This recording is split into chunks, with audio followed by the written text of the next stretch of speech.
Hello and welcome again to TelecomTV. My name's Martin Warwick and I'm talking with Javan Erfanian, who is, it's quite a long title this, so I'll read it out. I can't remember all of this at one go. Distinguished Member of Technical Staff, Wireless Technology Strategy and Standards at Bell Mobility in Canada, in Mississauga in Ontario, outside Toronto. So welcome, thanks for talking to us. I'd like to begin by asking you this. In recent months, since SDN appeared and since NFV burst onto the scene, they have been regarded almost as conjoined twins, but not quite. And they're running along in parallel, but not quite meeting. But suddenly, we're hearing both of these technologies being described in the same breath as being simultaneously vital to the new carrier ecosystem.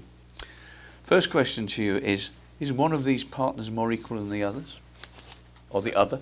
Yes, first of all, thank you too. Before I say whether anyone is more equal than others, I think I would like to address why both, and we believe in both. It all comes down to what questions they answer or what problems they solve, what requirements there are that they address. It comes back to the fundamentals in terms of the user scenarios, user experience, consistency, possibility of creating services, agility in terms of on-demand response. In that case, virtualization and network function virtualization allows liberation of functions from their hardware or environment where it is tightly coupled and does not allow agility and responsiveness and fast response. But once you liberate these functions, you have to do something with them, and in a simple word may be networking, but otherwise the whole idea of flows, multiple streams, programmability, in that sense, software-defined networking also allows that level of programmability and logically centralized control, openness, multiple streams. So the two very much work together. Again, at the end, the idea is a future which is more agile, more sustainable, more affordable, and also responds to a great deal of user scenarios. For that, we need modularity and abstraction so that we are not tightly coupled to containers and boxes. Okay, that's the technology side of it, Javan. What about the business case and the economic incentives being characterized for NFV? A great question as well. A lot of these are being still evaluated and explored. One of the key questions is return on investment and otherwise. But the prospects are very much well articulated and characterized in some ways, both top-down and bottom-up, in the sense of what prospects and opportunities they can provide, or the needs that we have, and we have got to do something about them. And that need, for example, if there is a need in a fully connected and mobile society, and a great deal of socioeconomic transformations is about, for example, 1,000 times capacity. You cannot have similar factors for cost of ownership, or timing in terms of responsiveness and time to market, sustainability, affordability, and definitely also energy efficiency. So in that sense, it's very much well characterized and articulated that we need a level where you can allocate resources on demand and reduce total cost of ownership, respond fast in terms of time to market, which also translates into monetization and new applications, liberate innovation. So a great deal of these point to a direction of economic incentives. However, it is still one of the main concerns to be explored and phases to be identified. So we're given the technology, we see the economic incentive and reasoning behind this as far as business case is concerned. At the same time, NFV is powering ahead at such a rate. I mean, it's burst onto the scene very, very quickly, and we're, 2 years into it, and now we're seeing real-world deployments more or less certainly going to happen this year. What do you think are the key questions and challenges as far as deployment of real-world NFV is concerned? Also an important question. This takes a great deal of work and maturity, so it's no surprise that we have come a long way. It's no surprise that in some ways you can call it mature. There's a great deal of innovation behind them, activity, trials, proof of concept, and indications of the first implementations. However, there are many questions that do exist in terms of the end-to-end integration, consistency, not in one area in terms of performance, but overall, interworking, the true meaning of autonomy. You cannot just make things autonomous without an understanding of that. The true meaning of openness, what does that mean in terms of fragmentation and versus standardization? So a great deal of questions are on the table. There are a lot. How soon are they going to be answered? It's very promising that the community as a whole is behind this. This is not just one niche activity.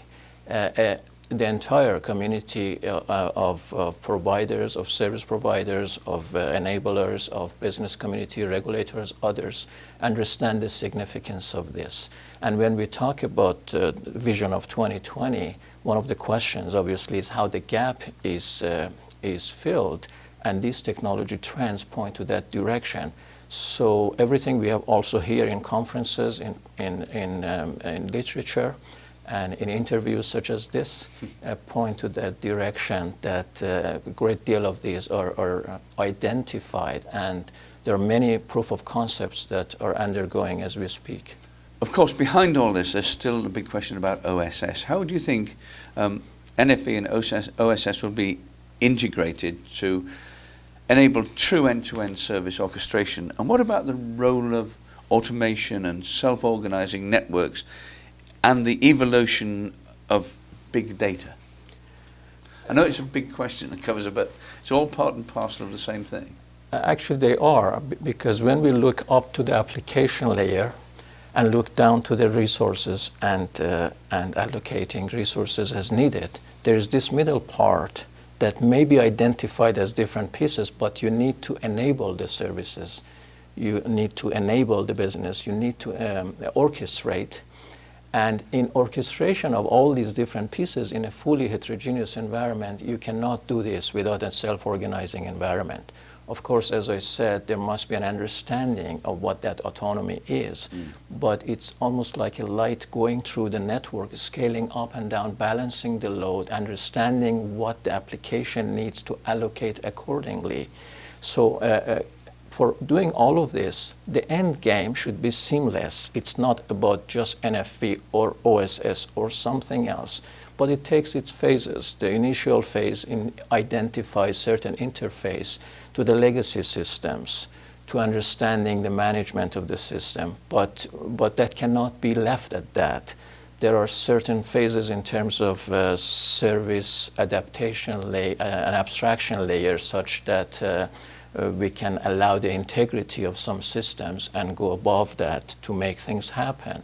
But at the end of the day, all of these should work together. We shouldn't have multiple systems. Analytics becomes central because as tactically it's a complicated thing and it has its challenges. There's a big volume of data. They are not all the same thing. There's a variety of things in there. Not everything is relevant to a particular situation. The speed of needs of these is different, some real time, some not. However, how can we orchestrate? How can we allocate resources if we do not use the existing data, if we do not use the different data that are needed? So with that, obviously, a lot of these technologies work together to make it self-organizing, orchestrate, bring a seamless management, not just different pieces together. And of course, changing big data into small data where it is needed. Thank you. Now, you are a wireless specialist and you're also co-lead of the 5G initiative. I want to finish this, and my last question, we're running out of time, but I do want to get this one in. Where and how do NFV and SDN affect the road to 5G and even beyond 5G? Yes.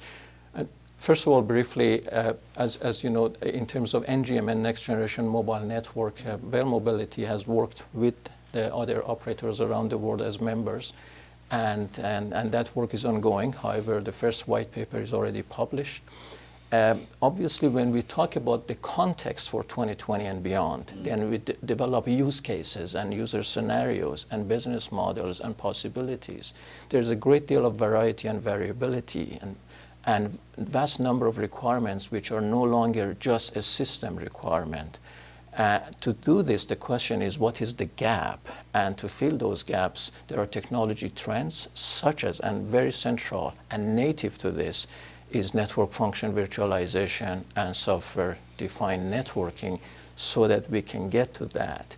Again, as I said earlier, both bottom-up and top-down. On the one hand, these technologies enable and empower and have prospects to show that. On the other hand, we have a problem. We have got to do something, and we cannot position ourselves for that demand with today's mindset. Well, what do you mean we can't do that with today's mindset? We can see 5G coming. We can perhaps see beyond 5G. We know that 5G is going to be, however it manifests itself, is going to be massively personalized. Yeah? What mindset and what needs to be changed? Well, first of all, if there's a view that we need 1,000 times more capacity, how are we going to deal with the cost, with energy, with affordability, with total cost of ownership, with time to market? We cannot just enhance. Today we have amazing systems in place, universally adopted. But as we move forward and with all the socioeconomic transformations, we cannot just enhancing and making that better. That's why words such as transformations come into the picture, whether some talk about evolution or revolution. And one of the changes in the mindset, in addition to having many, many times more, for example, energy efficiency and such, is about an environment where on the one hand you serve a user scenario on demand, exactly what is needed. And on the other hand, we push the envelope in terms of new capabilities and new values. So it's not using the same thing for everything and every situation. And of course, the other thing is modularity, because when today we do not exactly have full flexibility to provide function as a service, anything as a service. But in the future, if we do that, then it is okay to have different degrees of adoption, different degrees of use of new spectrum or new radio, as long as it is provided as a module, as a service, where it is needed, for the use case it is needed. So it becomes a new mindset in that sense. Now I get it. Okay, Javan Erfanian, thank you very much indeed.